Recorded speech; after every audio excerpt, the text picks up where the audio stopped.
আজকে যাচ্ছি সীমান্তবর্তী এলাকা রোমারি। ভাইটি ইন্ডিয়া আসাম রাজ্যে জন্মগ্রহণ করে। এই অঞ্চলের মানুষের একমাত্র সঙ্গী নদীপথ, শহর কিংবা গ্রাম। যেখানে যেতে হয় নৌকাই তাদের একমাত্র বন্ধু। হঠাৎ বৃষ্টি নামায় শুরু হলো অচেনা ভ্রমণ। চরের মানুষের রোদ বৃষ্টি জীবনের এক অংশ।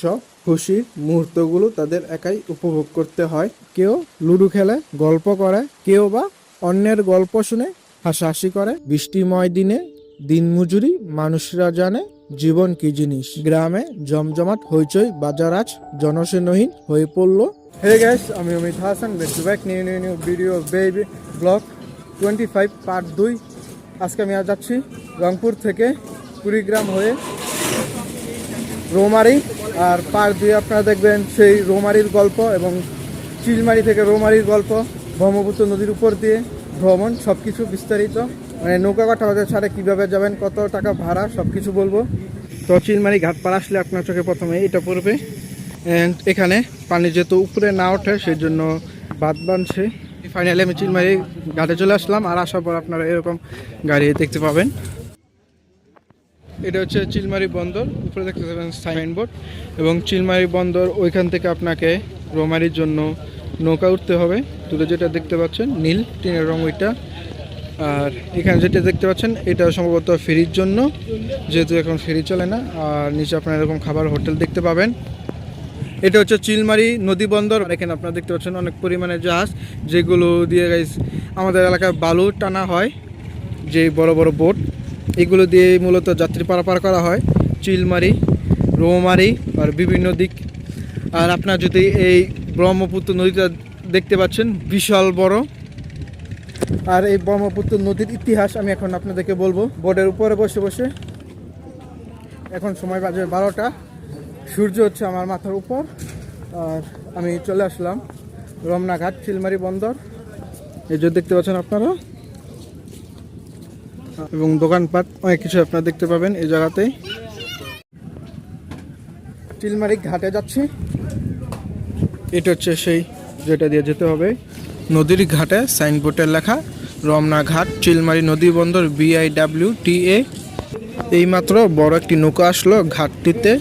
নিজের বাড়ি, আত্মীয়ের বাড়ি এবং দরকারি কাজে এসে থাকে চিলমারি নদী বন্দরে।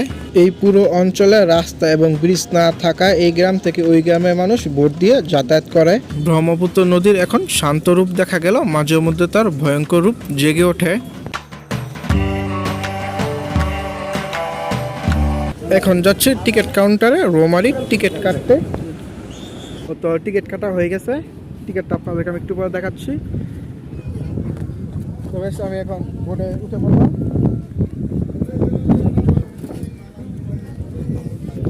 তো এখান দিয়ে বসতে হয়, এবং বোটটা হচ্ছে এই, আপনারা চাইলে নিচে বসতে পারেন বা উপরে বসতে পারেন। এখন বাজে 12টা 35, তো 1টা বাজে এখান চিলমারি থেকে গ্যাস রৌমারী উদ্দেশ্যে রওনা দিবে। আর ভিতরে প্রায় গ্যাস মানুষজন বসে পড়েছে। অবস্থা গ্যাস তেমন ভালো না, বৃষ্টি হতে পারে, যার কারণে গ্যাস ছাদে এখন উঠতে চাচ্ছি না। যদি বৃষ্টি না হয় তাহলে অবশ্যই গ্যাস ছাদে উঠবো। আর এটা হচ্ছে গ্যাস রৌমারীর টিকিট, সকাল 9টা 10টা, দুপুর 1টা। আমি গ্যাস 1টা টিকিট ধরেছি রমনা ঘাট থেকে চিলমারি নদী বন্দর। এই ফেরি ছাড়বে গাইস দুপুর 1টা বাজে। আর যাওয়ার টিকিট হচ্ছে গাইস জন প্রতি 100 টাকা করে, যেটা সকাল 9টা 10টা 1টা এবং 3টা বা 4টা ওই সময় ছাড়ে। 12টা 36, 1টা বাজলেই রওনা দিয়ে দিবে। আর মোটামুটি গ্যাস যাত্রী গ্যাস নিচে ভরে গেছে। আর আকাশে আবহাওয়া গ্যাস তেমন ভালো না, যার কারণে গ্যাস আমি উপরে উঠতে চাচ্ছি না। যদি ভালো হয় তাহলে গ্যাস নিচ থেকে আবার উপরে ওঠা যাবে, কিন্তু উপর থেকে নিচে গ্যাস বসা যাবে না যদি মানুষ ফিল আপ হয়ে যায়। তো আমি আছি এখন ওই বোর্ডের উপরে, দেখতে পাচ্ছেন উপরটা। আর আকাশের অবস্থা যেহেতু গ্যাস ভালো না, বোর্ডের উপর গ্যাস কেউ উঠতে চাচ্ছে না, সবাই ভিতরে যেতে চায়। আর রোদের সময় হলে গ্যাস সবাই উঠতে বোর্ডের উপর, লঞ্চের উপর উঠলে যে পরিমাণে বাতাস লাগে এখন সেই পরিমাণে গ্যাস বাতাস লাগছে। দুপুরবেলা স্থানীয় শিশুরা মিলেমিশে গোসল করছে নদীর পানিতে, যেটা সৌন্দর্য বলে বোঝানোর মতো নয়।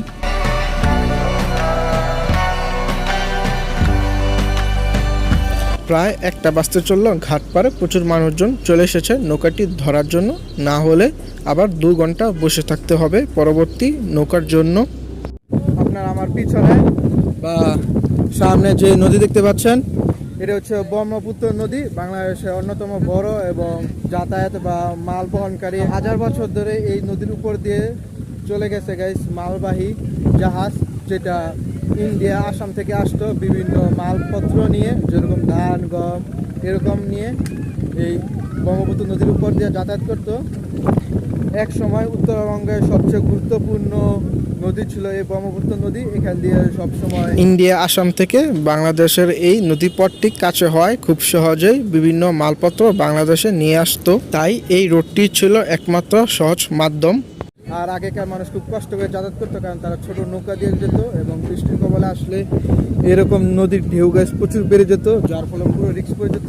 আর এখন অনেকটার ব্যবধানে গাইস এরকম বড় বড় নৌকা হয়ে গেছে, যার কারণে তারা খুব সহজে চলে যেতে পারছে। এমনকি বাইকও গাইস এটা দিয়ে গাইস নিয়ে যাওয়া যায়।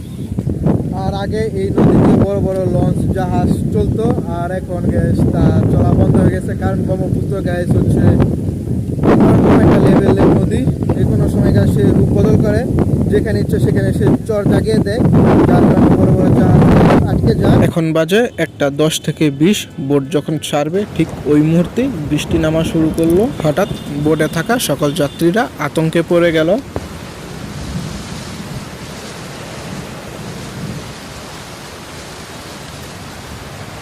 এখন প্রায় আমাদের বোটটি ছেড়ে দিয়েছে এবং মুষলধারে বৃষ্টি হচ্ছে। শোনা গিয়েছে ছোট ছোট চর বৃষ্টি হওয়ার ফলে পানিতে তলিয়ে যায়, ফলে চরটিতে বোট আটকে যেতে পারে, সাহায্য করার মতো কেউ থাকে না, বোটটি ডুবে যেতে পারে। এখন যেহেতু বর্ষার সিজন না, তাই নদীর পানি চরের নিচ দিয়েই বয়ে যাচ্ছে। যখন বর্ষার সময় হয় তখন এইসব চরগুলো পানিতে ডুবে যায়। এখানে যারা চাষাবাদ এবং বসবাস করে তাদের জীবন হয়ে পড়ে কঠিন এবং দুঃখময়।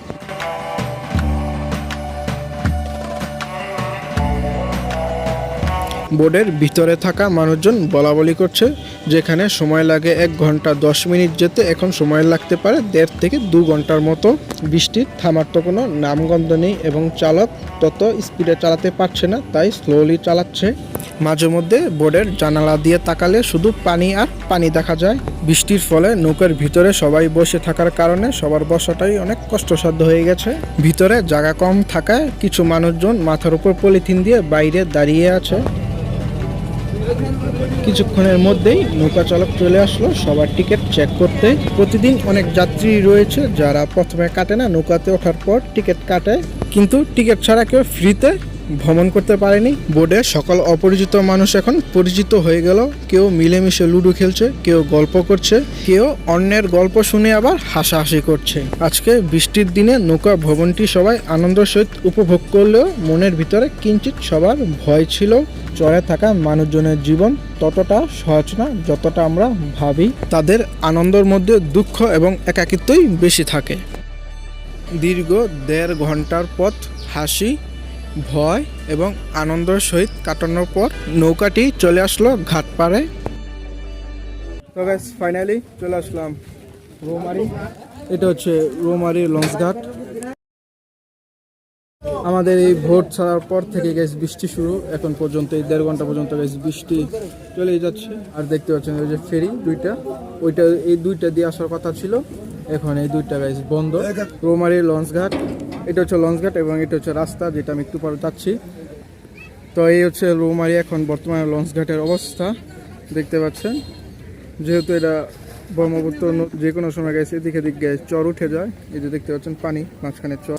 আমরা যেই নৌকা দিয়ে আসলাম সেই নৌকাতে 2টি বাইক ছিল এবং এই ঘাটের লোকজন সেই বাইকগুলো নামাচ্ছে। তাদের নামানোর অভিজ্ঞতা দেখে আমার বোঝা হয়ে গেছে।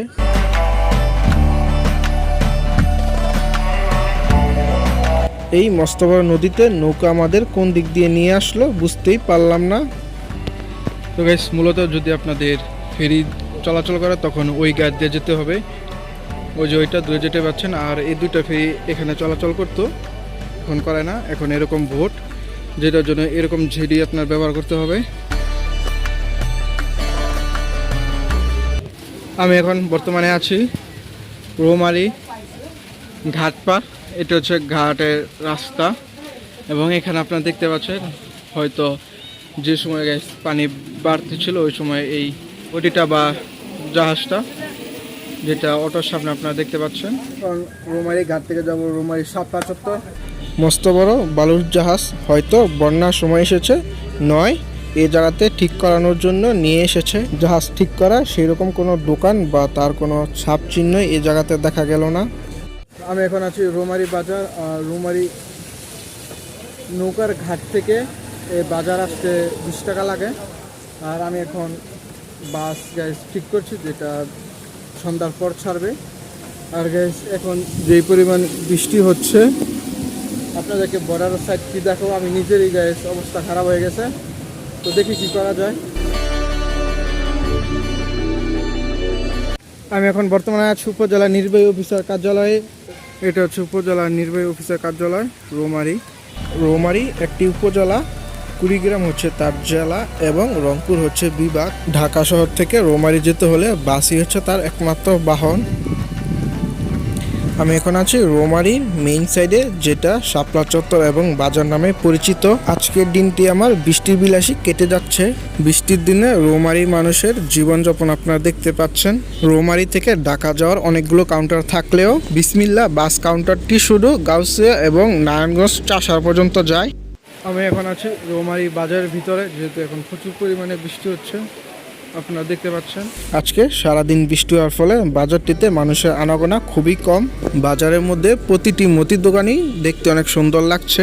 এই বাজারটিতে কাঁচা শাকসবজি থেকে শুরু করে সকল পণ্য অনেক ভালোই উঠেছে। বৃষ্টি বিলাস সবার জন্য আনন্দদায়ক নয়। দৈনিক কাজ করা এবং খেটে খাওয়া মানুষজন বৃষ্টির ফলে বাসা থেকে কাজে যেতে পারলো না।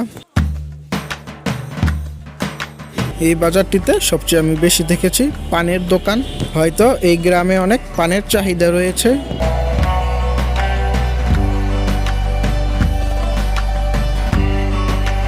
এখন বিকাল 4টার বেশি বাজে। বৃষ্টি একটু কমেছে, তাই আমি রওনা দিয়েছি শাপলা চত্বর থেকে 3 নম্বর ব্রিজ নামে একটি জায়গাটিতে। আপনারা এই সাইনবোর্ড দেখে বুঝতে পারছেন আমি কোথায় আসলাম। আমি আপনাদেরকে বলেছিলাম যে আমি আপনাদেরকে রৌমারীর বর্ডার সাইড দেখাবো, তো আমি এখন চলে আসলাম বর্ডার সাইড দিকে। এবং এটা হচ্ছে বিজিবির চেকপোস্ট দেখতে পাচ্ছেন। আমি এখন আছি 3 নম্বর ব্রিজে এবং রৌমারী শেষ গ্রামটিতে, যেখানে একটি বিজিবি ক্যাম্প রয়েছে। এইখান থেকে ইন্ডিয়া বর্ডার সাইড এলাকা বা গ্রাম দেখা যায়। এবং আমার সামনে যে গ্রামটি রয়েছে সেটা হচ্ছে আসাম রাজ্য। রৌমারীর এই সাইডগুলোতে আসলে আপনারা আসাম রাজ্যের কিছু অংশ দেখতে পাবেন। দূরে হচ্ছে আসাম রাজ্য বা ইন্ডিয়াতে ঢোকার গেট। শোনা গিয়েছে এই গেট দিয়ে আসাম থেকে বাংলাদেশ এবং বাংলাদেশ থেকে আসামে মালবাহী ট্রাক যাতায়াত করত।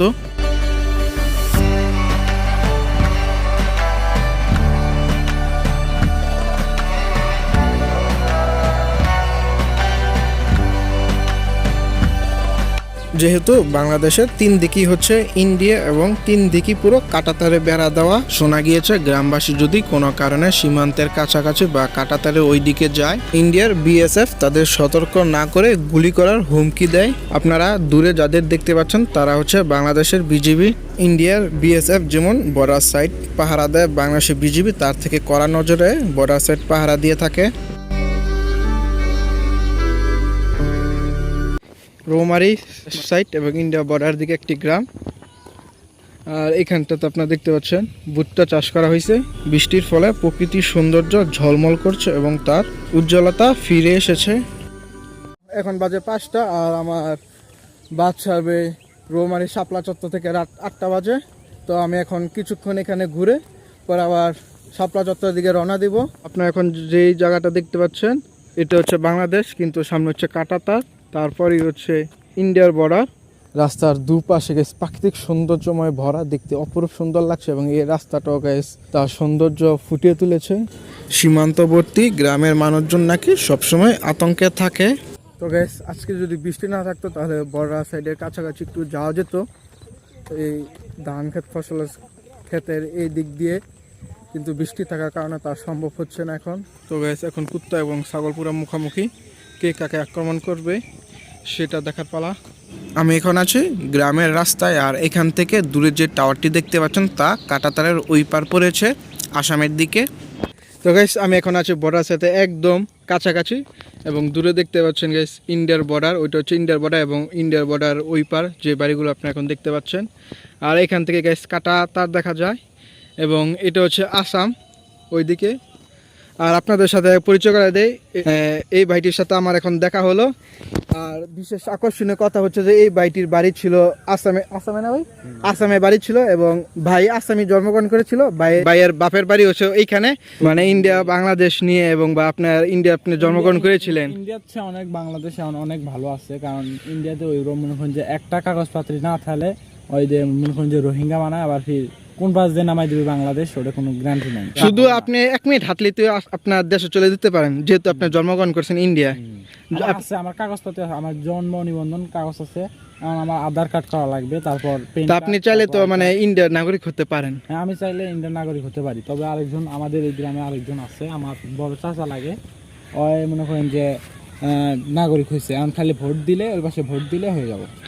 তো ভাই আপনি মানে ইন্ডিয়া আপনার কাছে ভালো লাগে না বাংলাদেশ? আমার কাছে এখন তো বাংলাদেশ আছি, এখন তো মনে করেন যে বাংলাদেশে দেখার মতো জায়গা নাই, তবে ইন্ডিয়াতে অনেক দেখার মতো জায়গা আছে। ওইটা সত্য কথা বলছেন, কিন্তু বাংলাদেশে আসে কটা, মানে কক্সবাজার, সিলেট, বান্দরবন। কক্সবাজার, সিলেট, তারপর চট্টগ্রাম, আবার এই যে মনে করেন যে লালমাই। আর আপনার ধরতে গেলে তো মানে ইন্ডিয়া হচ্ছে আপনার বাংলাদেশের 5 গুণ বড় হচ্ছে ইন্ডিয়া, সেহেতু ইন্ডিয়াতে জায়গা বেশি থাকার কথাই।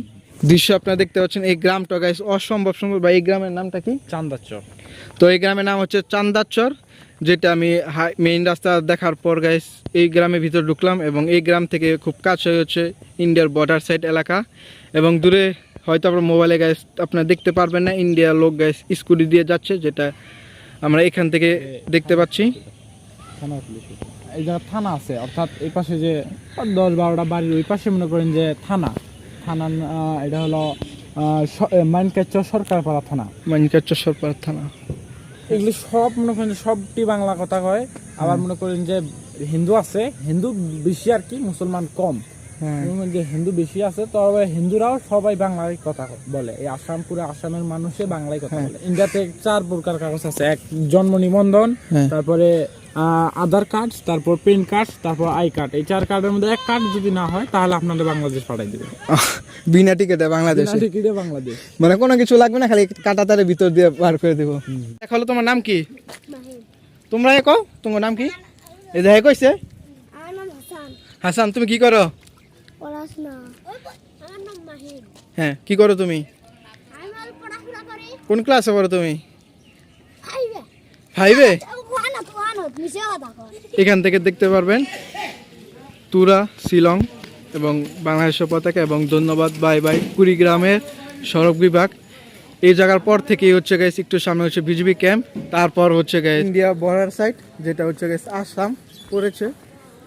আর আমি এখন এদিক দিয়ে এসেছিলাম, আপনাকে রৌমারী শাপলা চত্বর থেকে গাইস 3 নাম্বার ব্রিজ বললে আপনাকে এখানে এসে নেমে দিবে। আর আপনি এখান থেকে গাইস এরকম সৌন্দর্যময় দৃশ্য দেখতে পাবেন। এখন যে গাড়িটা দেখতে পাচ্ছেন, এটা আমি গাইস রংপুর দেখেছিলাম, কিন্তু ওইখানে আর ওঠা হলো না। এটা গাইস রংপুরে আমি উঠতে পারলাম না, সেটা গাইস এখন রৌমারী থেকে আমি উঠলাম। এই অটোতে গাইস ওঠা অনেক ইচ্ছা ছিল, এখন ফাইনালি গাইস সেটা হয়ে গেল। সব কিছু guys end of the story, মানে শেষের দিক দিয়ে সব কিছু হয়ে যায়, যেটা কারো আশা থাকলে। এখন শাপলা চত্বর ওইদিকে গাইস কিছুক্ষণ ঘোরাঘুরি করবো, আপনাদেরকে ওইখানকার সৌন্দর্যময় দৃশ্য এবং জায়গা দেখি কিছু দেখাতে পারি নাকি। এখন আছি শাপলা চত্বর, বর্তমানে দেখতে পাচ্ছেন সে বলাগার থেকে চলে আসলাম এবং আমার হাতে আরো কিছুক্ষণ টাইম আছে, সেই জন্য আমি গাইস এদিক দিয়ে একটু ঘুরে আসি। আপনারা এখন দেখছেন রৌমারী বাজার কেন্দ্রীয় জামে মসজিদ, যেটা রৌমারী শাপলা চত্বরের সাথে অবস্থিত। আর এটা হচ্ছে মসজিদের অজুখানা এবং মসজিদের সাথে রয়েছে মাদ্রাসা। আপনারা দেখতে পাচ্ছেন 3 তলা একটি ভবন। রৌমারী মানুষজন গাইস খুবই আন্তরিক। আমি এখন মসজিদে ভিডিও করলাম, ওরা মসজিদের মাদ্রাসার যে ছাত্ররা ওরা গাইস আমার সাথে সেদেশে কথা বললো। এবং একটু আগে যে আমি বর্ডার সাইড এলাকায় গেলাম, ওইখানে গাইস একটা ভাই মাত্র দেখা হলো, সেও গাইস খুবই আন্তরিক, তার সাথে অনেক কথা হলো এবং সে আমার ছবি তুলে দিল। এটা হচ্ছে রৌমারী কেরামতিয়া আদর্শ ফাজিল ডিগ্রি মাদ্রাসা। তো ঢোকার পর আপনার চোখে এরকম একটা 3 তলা ভবনের মাদ্রাসা দেখতে পাবেন। আজকের ভিডিও এই পর্যন্তই। ধন্যবাদ উত্তরবঙ্গের সকল মানুষদের, তাদের সাহায্যে সফলভাবে ভ্রমণটি কমপ্লিট করতে পেরেছি।